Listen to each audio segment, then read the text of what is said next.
بسم الله الرحمن الرحيم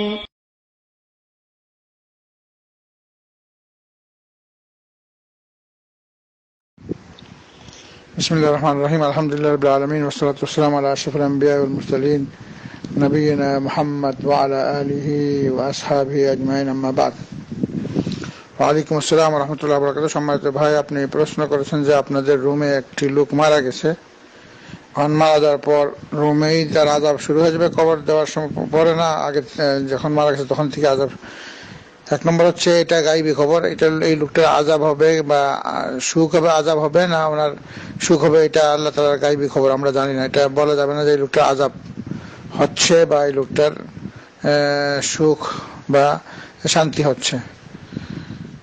কিন্তু যেটা সহিহ হাদিস, আপনারা চিন্তা করতেছেন এই লোকটা আযাব কখন শুরু হবে, তাহলে আমরা কিভাবে জানলাম, আপনারা কিভাবে জানলেন যে এই লোকটা আযাব শুরু হবে? এই লোকটা দিনদার যদি থেকে থাকে, আল্লাহর কাছে যদি সে গ্রহণযোগ্য হয়, তাহলে আযাব হবে না তার।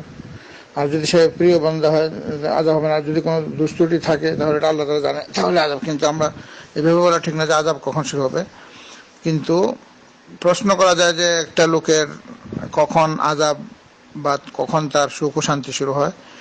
সেই ক্ষেত্রে পবিত্র কোরআনে আল্লাহ রাব্বুল আলামিন বলে দিয়েছেন, সূরা ইব্রাহিমের 27 নম্বর আয়াত। সূরা পবিত্র কোরআনে একটা সূরা রয়েছে, সূরা ইব্রাহিমের 27 নম্বর আয়াত। সেই আয়াতে প্রমাণিত হয়েছে যে কবরে মানুষকে কবর দিলে বা মানুষ মৃত্যুর পর তার হয়, সে যদি দিনদার হয় তাহলে আল্লাহ রাব্বুল আলামিন তাকে শাস্তি দিবেন না, সুখ দিবেন।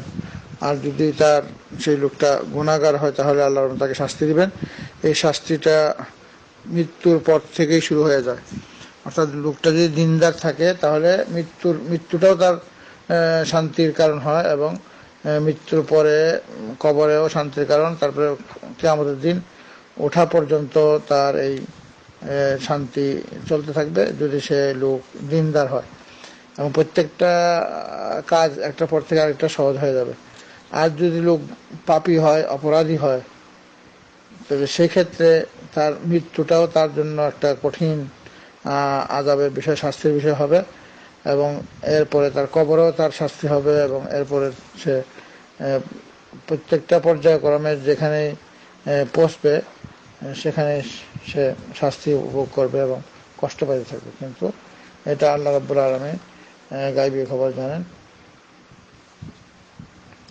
আমরা বলতে পারবো না যে আযাব শুরু হয়ে গেছে বা তার সুখ শুরু হয়ে গেছে। কিন্তু প্রশ্ন হচ্ছে কখন এই জিনিসটা শুরু হবে। সেটা আমরা বললাম যে নেককার লোক, যে নেককার হবে, নেককার লোক সে মারা যাওয়ার সঙ্গে সঙ্গে মৃত্যুটাই তার জন্য সুখ নিয়ে আসবে, সুখ বয়ে আনবে। মৃত্যুটা মানে মৃত্যুর সঙ্গে সঙ্গে তার জন্য মৃত্যুটা তার জন্য অনেক ভালো জিনিস নিয়ে আসবে। আর যে ব্যক্তি পাপী, তার মৃত্যুটা তার জন্য কঠিন। আল্লাহ রাব্বুল পবিত্র কোরআনের 27 নম্বর আয়াত, সূরা ইব্রাহিমের 27 নম্বর আয়াতে কবরের আযাব বা কবরের যে সুখ, এটা সঠিক যেটা আল্লাহ তাআলা উল্লেখ করেছেন সেটা হচ্ছে, আউযু বিল্লাহি মিনাশ শাইতানির রাজীম, ইউসাব্বিতুল্লাহু আল্লাযীনা আমানু বিল কওলিস সাবিতি ফিল হায়াতিদ দুনিয়া ওয়া ইউযিল্লুল্লাহু আয-যালিমিনা ওয়া ইয়াফআলুল্লাহু মা ইয়াশা। আল্লাহ তাআলা বলেন, যারা ঈমান এনেছে তাদেরকে আল্লাহ সুপ্রতিষ্ঠিত বাণীর অবলম্বনে দুনিয়া জীবনে ও আখিরাতে প্রতিষ্ঠিত রাখবেন, আর জালিমদেরকে আল্লাহ ধ্বংস করে দেবেন। তিনি যা ইচ্ছা করেন তাই করেন, যা ইচ্ছা করেন তাই করেন। তাহলে এখানে শর্ত দেওয়া হয়েছে যে ব্যক্তি যারা ঈমান এনেছে এবং সৎকর্ম করেছে তাদেরকে আল্লাহ রাব্বুল আলামিন সুপ্রতিষ্ঠিত রাখবেন। তাদেরকে মৃত্যুর সময় তাদের কোনো কষ্ট হবে না, এবং মৃত্যুর পরে কবর দেওয়ার আগ পর্যন্ত কোনো কষ্ট হবে না, এবং কবরে গেলেও তাদের কোনো কষ্ট হবে না, এবং কিয়ামতের দিন যখন তারা কবর থেকে উঠবে তখনও তাদের কোনো কষ্ট হবে না। সুখ ও শান্তির মাধ্যমে তারা জান্নাতে পৌঁছে যাবে। আর যে ব্যক্তি অপরাধী, সে মৃত্যুটা কষ্টের মাধ্যমে শুরু হবে এবং সেই কষ্টের মধ্যেই কাটাতে থাকবে। কারণ হাদিস শরীফে আছে, বারা ইবনে আযিব থেকে বর্ণিত, নিশ্চয়ই রাসূল সাল্লাল্লাহু আলাইহি ওয়াসাল্লাম বলেছেন যে কবরে মুসলিমকে যখন প্রশ্ন করা হবে তখন সে সাক্ষ্য দিবে লা ইলাহা ইল্লাল্লাহ ওয়া আন্না মুহাম্মাদান রাসূলুল্লাহ, আল্লাহর বাণী। এই আল্লাহর বাণীতে এর প্রতি ইঙ্গিত করা হয়েছে। বাণীটি হলো এই যে যারা শাশ্বত বাণীতে বিশ্বাসী তাদেরকে দুনিয়ার জীবনে এবং আখিরাতে আল্লাহ সুপ্রতিষ্ঠিত রাখবেন। বুখারীর 4699 হাদিস, মুসলিমের 2871 নম্বর, তিরমিজির 3012 এবং আবু দাউদ। তাহলে তার সুখ শান্তি মৃত্যু থেকে শুরু হবে এবং কবরেও হবে এবং পর্যায়ক্রমে জান্নাতে পৌঁছা পর্যন্ত। আর যে ব্যক্তি অপরাধী তার মৃত্যু থেকেই তার আযাব শুরু হবে এবং সেটা কবর পর্যন্ত পৌঁছবে এবং কবরেও হবে এবং পরকালেও সেটা আরো কঠিন থেকে কঠিন হতে থাকবে। এখন কবরে যাওয়ার পর কি ঘটবে সেটা হাদিসে আসছে যে যখন নাকি আযাব বা সুখ শান্তি মৃত্যু থেকে শুরু হয়ে যাবে। এটা এখন আপনার যে প্রশ্ন আছে কবর দেওয়ার পরে না আগেই শুরু হবে? মৃত্যু থেকেই, একটা লোকের মৃত্যু থেকেই তার শাস্তি সুখ শান্তি শুরু হবে অথবা তার দুঃখ কষ্ট শুরু হবে মৃত্যু থেকে, সোজা কথা। এটার প্রমাণ হচ্ছে কি পবিত্র কোরআনের মধ্যে আমরা বললাম যে সূরা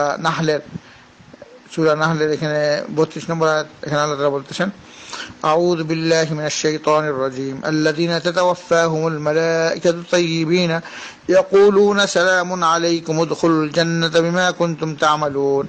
একটা নেককার বান্দা যখন ফেরেশতারা তার জান কবজ করে তখনই তাকে সালামুন আলাইকুম, শান্তি বর্ষিত হোক, তাকে অভয় দেয়, তাকে সান্ত্বনা দেয় এবং তার সুখ ও শান্তির কথা উল্লেখ করেন। তাহলে তখন থেকে তার সুখ ও শান্তির কথা শান্তি শুরু হয়ে যায় তার। আর যদি লোকটা গুনাহগার হয় তখন সেই সময় থেকেই তার শুরু হয়ে যায়। আল্লাহ তাআলা বলতেছেন ফালাউলা ইযা বালাগাতিল হুলকুম ওয়া আনতুম হিনাইযিন তানজুরুন ওয়া নাহনু আকরাবু ইলাইহি মিনকুম ওয়ালাকিন লা তুবসিরুন।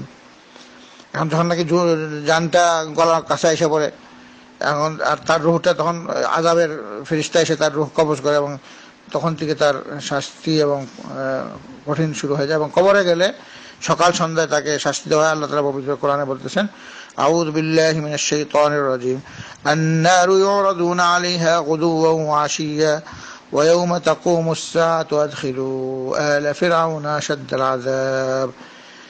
সকাল সন্ধ্যায় যে অপরাধী তাকে কষ্ট দেওয়া হয় জাহান্নামের আগুনে, তাকে কষ্ট দেওয়া হয় এবং কিয়ামতের দিন তার আরো কঠিন শাস্তি হবে। এখানে আল্লাহ তাআলা বলতেছেন এই যে ফিরআউন এবং তার যে গোষ্ঠী তাদেরকে কবরে সকাল সন্ধ্যায় আযাব দেওয়া হচ্ছে এবং কিয়ামতের দিন আরো কঠিন আযাব দিবে। এবং যারা নাকি পাপী তাদের যখন নাকি জানটা কবজ করা হয়, এই কথা আল্লাহ তাআলা সূরা আনআমের 93 নম্বর আয়াতে উল্লেখ করেছেন আউযু বিল্লাহি মিনাশ শাইতানির রাজীম ولو ترى إذ الظالمون في غمرات الموت والملائكة باسطوا أيديهم أخرجوا أنفسكم اليوم تجزون عذاب الهون بما كنتم تقولون على الله غير الحق وكنتم عن آياته تستكبرون। এখানে আল্লাহ তাআলা বলতেছেন তুমি যদি দেখতে যে জালেমদেরকে মৃত্যুর সময় ফেরেশতারা কঠিন অবস্থায় তাদেরকে নির্যাতন করে তাদের জান কবজ করা হচ্ছে, তাহলে একটা অপরাধী লোক মৃত্যুর সময় থেকে তার আযাব শুরু হয়ে যায়, সোজা কথা। এই সূরা আনআমের 93 নম্বর আয়াত। আর একটা ভালো লোক সূরা নাহলের 32 নম্বর আয়াত, যে একটা যে ভালো লোক তার মৃত্যুর সময় থেকে তার সুসংবাদ এবং সুখ ও শান্তি শুরু হয়ে যায়। এটা হলো ফাইনাল কথা।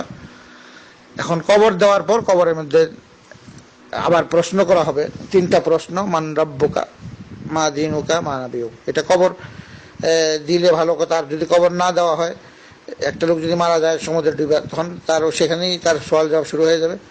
একটা লোক যদি পুড়ে যায়, ছাই হয়ে যায়, কবর দেওয়ার কোনো ব্যবস্থা না থাকে, তো এই মরে যাওয়ার পরেই তার যেখানে কবর হওয়ার এখানে তার শরীরের অংশগুলো চলে যাবে এবং সেখানে তার প্রশ্ন পরীক্ষা আল্লাহ তাআলা করে নেবেন। এটা আল্লাহ রাব্বুল আলামিন সর্বশক্তিমান, প্রত্যেকের আল্লাহর যে নীতিমালার যে নিয়ম রয়েছে, এটা এই লোকটাকে কবর দেওয়া হোক আর না দেওয়া হোক, যদি কবর দেওয়া হয় তখন কবরের মধ্যে তার সময় মতো ফেরেশতা আসবে, তাকে বসাবে এবং 3টা প্রশ্ন করবে। আর যদি এমন পরিবেশ যে তাকে কবর দেওয়া হয় নাই, তখন সেই আল্লাহ তাআলা জানে তার স্থান মাটিতে কোন জায়গায় তাকে রাখা হবে, সেখানে তার সমস্ত অংশগুলো একত্রিত করা হবে এবং সেখানে ফেরেশতা আসবে, তাকে প্রশ্ন করবে। কোরআন ও সহিহে সেটা উল্লেখ করা হয়েছে। তো কাজেই এগুলা জানাই দেওয়া আছে, যেগুলো জানানো জিনিস আমরা এটা আকীদা বিশ্বাস রাখবো। সেটা হচ্ছে একটা লোক দিনদার হলে মৃত্যুর সময় থেকে তার সুখ ও শান্তি শুরু হয়ে যায় এবং অবশেষে সে জান্নাতে যাবে। এবং সে যদি পাপী হয় তাহলে মৃত্যুর সময় থেকে তার আযাব শুরু হবে এবং সে কবরেও তার আযাব চলবে এবং বারজাখ জগতে কিয়ামতে ওঠা পর্যন্ত আযাব চলতে থাকবে। আর কিয়ামতের দিন ওঠার পর আর তার আবার আরও কঠিন আযাব চলতে থাকবে এবং অবশেষে জাহান্নামে শাস্তি পাবে। আমরা দোয়া করি আল্লাহ রাব্বুল আলামিন যেন আমাদের সবাইকে দিনদার হওয়ার, আল্লাহর আদেশ নিষেধ মেনে চলার, মুত্তাকিন হওয়ার এবং আল্লাহর প্রতি দৃঢ় বিশ্বাস এবং রাসূলের পরিপূর্ণ অনুসরণ করার এবং আল্লাহকে সন্তুষ্ট রাখার এবং ইবাদতবন্দি করে ঈমানের সাথে যেন আমাদেরকে মৃত্যু দান করেন এবং মৃত্যুর সময় থেকে যেন আমাদের সুখ শান্তি শুরু হয়ে যায়। এমন কোনো কাজ যেন আমরা না করি যে আমাদের মৃত্যুর সঙ্গে সঙ্গে আমাদের আযাব শুরু হয়ে যাবে। আযাবটা সহ্য করাটা কঠিন ব্যাপার, প্রত্যেককে মরতে হবে।